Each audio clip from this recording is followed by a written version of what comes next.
Salut, salut les amis, j'espère que vous allez bien. Moi ça va super bien. Alors aujourd'hui c'est un unboxing.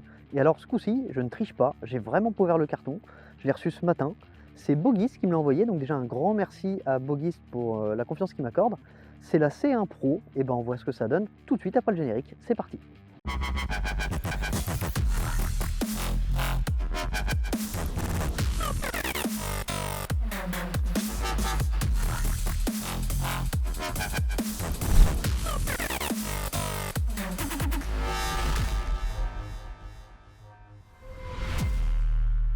Alors pour ceux qui me suivent depuis longtemps, vous savez que j'ai horreur des unboxings.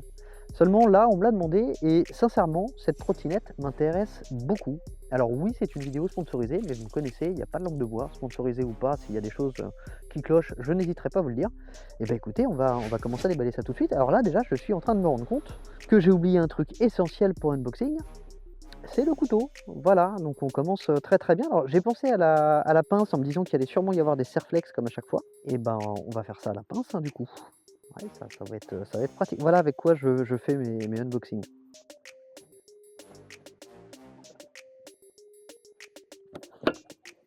Ah oui. Alors effectivement, j'avais oublié ce détail. Alors voilà la bête. Déjà je le trouve, là de ce que je vois, je trouve ça assez joli. Alors oui, il y a une selle. Donc ça, bah, on va l'installer hein, pour rigoler un peu, mais je vous rappelle que ça c'est strictement interdit en France. Et puis bah, après on a direct la trotte, donc bah, qu'est-ce qu'on je vais faire? Je vais la sortir tout de suite, hein. Comment je la sors? Hop, j'espère qu'elle est pas trop lourde. Ah ouais quand même. Je vais foutre du polystyrène partout. Et je vais surtout déglinguer mon téléphone. Hop.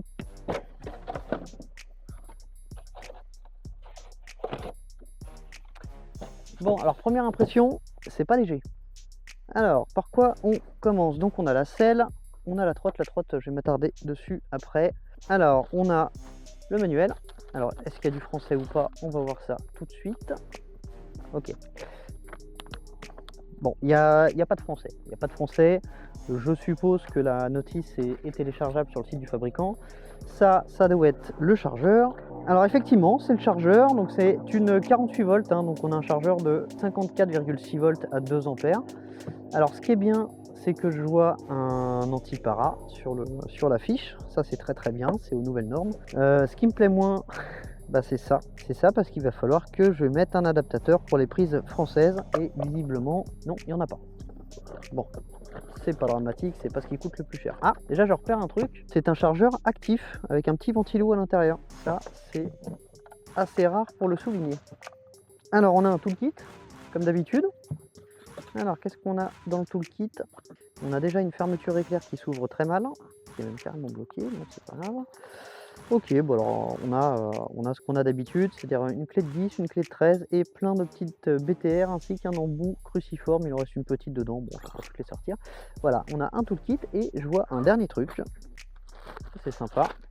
Deux trucs en fait, on a une petite sonnette et un support de téléphone. Voilà, bah écoutez, c'est des petits accessoires toujours bienvenus. Allez, on va déplier la machine. Ok, alors voilà la machine telle qu'on la reçoit. Alors déjà, ce que je peux vous dire, c'est que le deck, il y a un support rubber dessus. J'adore ce genre de matière parce que c'est facile à nettoyer, contrairement à un grip. Et ça, j'aime beaucoup. Bon, j'ai déjà coupé tous les coulsons et puis on en reparle juste après. Ok, bon, et ben on va commencer à monter ça. Donc je vais déjà la déloquer. Alors je sais pas du tout comment fonctionne le lock. Ah, a priori, ouais, c'est ça. On a juste appuyé dessus. Alors je vais pas la déloquer complètement puisqu'on va monter le guidon en premier. Déjà ce que je vois sur le guidon, vous voyez, c'est une gâchette type quad mais avec une course assez courte et rotative autour du guidon, pas une qu'on pousse comme ça sur le côté. Et ça j'aime bien ce genre de gâchette. Quand c'est comme ça, oui. Autant quand ce sont des gâchettes qui se bougent latéralement, j'aime pas du tout, mais ça j'aime bien. Alors, on va monter ça. Donc je suppose que les BTR, elles sont dans le toolkit, sinon ils ne servent pas à grand chose. Alors vous voyez, le display il est ici, déjà, première petite surprise. Et je la trouve plutôt belle, hein. Sincèrement, elle me plaît bien. On fera le tour du propriétaire juste après.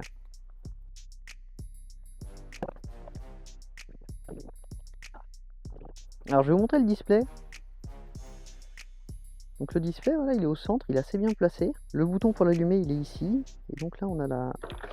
Ah ouais, m'a surpris. Je ne m'attendais pas à ce que ça parte aussi fort. Alors, ça, je vais le mettre. Mais alors, je vous le dis tout de suite, on est en France. Donc ça, vous pouvez oublier, puisque chez nous, c'est pas réglementaire. On n'a pas le droit à ça. Même si c'est bien fait, même si... bon, après, perso, moi, je trouve qu'on a toujours un peu l'air con avec ce genre de truc. Alors là, je sais pas si vous voyez, je pense qu'il me manque quelque chose parce que ça c'est moche. Je vais regarder si j'ai pas oublié un truc dans le carton et je vous en parle tout de suite. Alors j'ai retrouvé le petit truc. Alors effectivement, je pense qu'ils ont oublié de le coller ça. Alors maintenant qu'elle est déballée et montée, je vais vous donner ses caractéristiques. Alors c'est une trottinette de 500 watts avec un moteur à l'arrière, chaussée en 10 pouces, avec des pneus off-road de base qui sont en 10 par 3. Il y a feu stop qui clignote, donc à la chinoise, et un éclairage à l'avant. Alors il y a très peu de boutons, j'en vois même qu'un, donc je ne sais pas du tout comment on allume les feux, on va voir ça. Mais avant, je vais continuer sur les caractéristiques. Je vais quand même faire quelques petits tours de roue histoire de voir ce que ça donne. Alors la notice, comme je vous le disais, elle est effectivement complètement en anglais. Par contre, la bonne surprise, c'est que vous avez le diagramme du contrôleur. Et alors ça, c'est suffisamment rare pour le noter. Alors c'est une trotte de 120 cm de long, 44 cm de large et 113 cm de haut, je suppose, quand la colonne est montée au maximum. Donc la colonne, elle est ajustable, c'est ici. Voilà. On a des pneus de 10 pouces par 3 en off-road, enfin semi-off-road plus exactement. Un moteur à l'arrière de 500 watts, c'est une 48 volts, qui pèse 23 kg. Voilà, 23 kg pour le tout. Donc elle est fournie avec le siège. Le siège en France, vous ne pouvez pas l'utiliser. Ça, c'est comme ça. Qu'est-ce qu'elle a d'intéressant? Alors oui, j'ai remarqué un petit truc. Ça, c'est assez particulier. Je pense qu'ils ont eu du mal à se décider entre frein à tambour et frein à disque, puisqu'on a disque à l'arrière, tambour à l'avant. C'est la première fois que je vois ça, mais pourquoi pas. Alors elle est suspendue. On va voir si elle est bien suspendue. Ça, ce sera pour le test. En tout cas, je la trouve très bien finie. Le point qui est particulièrement intéressant, et vous avez dû vous en rendre compte quand j'ai refermé le port de charge, elle est IP64. Elle est réellement IP64 et ça, c'est très rare. La batterie, c'est une capacité de 13 ampères heure. Alors, c'est pas énorme, surtout sur ce gabarit de trottinette, on va pas se mentir. Je pense que 13 ampères heure là-dessus, on doit pouvoir faire réellement une bonne vingtaine de kilomètres, mais pas plus. Eux, qu'est-ce qu'ils annoncent? Ils disent entre 30 et 60 km. Alors bien entendu, c'est optimiste. C'est pas le plus optimiste que j'ai vu, puisque généralement il faut diviser par 3 l'autonomie qui est annoncée. Donc 30, ça doit correspondre à la vitesse 3 en roulant au maximum, et 60 en roulant au minimum, bien évidemment. Donc moi je vous dis, je ferai un test d'autonomie, hein, mais je parie sur 20 km. Voilà, c'est un moteur brushless. Le chargeur, c'est un chargeur de 2 ampères, donc une charge complète, ils disent entre 5 et 10 heures. Bon, c'est pareil, il se mouille pas trop. Je suis quand même pressé de l'essayer. Donc on va faire un tout petit tour pour voir ce que ça donne. Et puis je vous ferai vraiment part de mes impressions et dans le test qui est à venir. Ah, alors déjà pour changer de mode, j'ai trouvé. Bon, on en reparlera dans le test. Tout ça, c'est... Alors ça fait quoi une trotte assis? Ouais, je suis pas bien du tout assis. Par contre, ouais, elle pousse bien. Alors, j'ai un frein que je n'ai pas branché. Ah, j'ai trouvé comment allumer le phare. Bon, ça m'emmerde vraiment plus qu'autre chose, hein. Je vais passer serré, je m'enfonce. Qu'est-ce qu'on a l'air con là-dessus.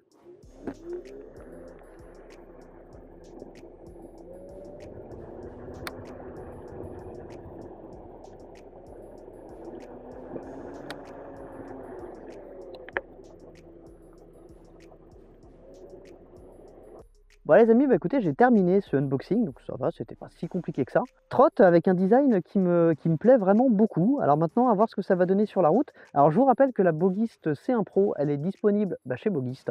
Vous avez l'adresse du site internet en description, ainsi que l'adresse de la page produit directement. J'ai hâte de faire le test et pouvoir vous en dire plus, donc ça ce sera jeudi prochain. En attendant, comme d'habitude, si vous avez aimé la vidéo, n'hésitez pas à mettre un petit pouce levé, un petit commentaire, ça fait toujours plaisir. N'hésitez pas d'ailleurs, avant que je tourne le test, à me dire ce que vous voulez que je teste en particulier sur cette trottinette. Je vais essayer d'en faire un maximum, mais on sait jamais. Si vous avez des petites idées que je n'ai pas eues encore, bah, n'hésitez pas, dites-le moi dans les commentaires. Je vous dis à très bientôt, donc à la semaine prochaine. Salut, salut!